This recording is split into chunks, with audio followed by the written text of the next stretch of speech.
యాపిల్ని 7 సార్లు కొరికితే పరిశుద్ధాత్ముడు కార్యం చేసి మీకు బిడ్డల్ని ఇస్తాడన్నారు. డెడ్ స్లీప్గా ఎంత లో లెవెల్లో మాట్లాడుతున్నారంటే అరటి పళ్ళల్లో పరిశుద్ధాత్ముడు ఉన్నాడు, కచ్చిపుల్లో పరిశుద్ధాత్ముడు ఉన్నాడని చాలా కాలం తిరిగాడు ఒక ఆయన. చాలామంది ఎద్దేవా చేశారు, లాజిక్ అడిగారు, రెఫరెన్స్ కోట్ చేసి ఎడాఫెడా వక్తలందరూ వాయించారు, కచ్చిపులు అమ్మడం ఆపేశారు. సరే ఆయన తగ్గాడు అనుకుంటే అరటిపళ్ళు అమ్మే వాళ్ళు ఎక్కువైపోయారు, యాపిల్స్ అమ్మే వాళ్ళు ఎక్కువైపోయారు, ఆయిల్స్ అమ్మే వాళ్ళు ఎక్కువైపోయారు.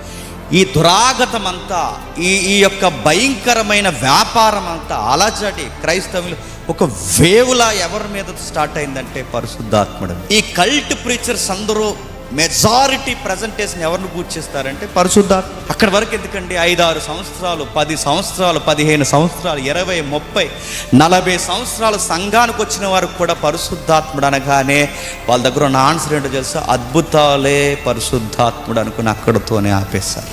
ఎవరు ఈ మధ్య చాలా జాలిగా ఒక ఉదార స్వభావం ఉన్నదన్నట్టుగా ఏమని సెలవిస్తూ వాళ్ళు స్టేట్మెంట్ ఇచ్చారంటే, ఏదో ఒక విధంగా పరిశుద్ధాత్ముడు ఏదో ఒక విధంగా సువార్త వెళుతుంది కదండి, యేసుక్రీస్తు వారి దగ్గరికి వస్తున్నారుగా అని అంటున్నారు.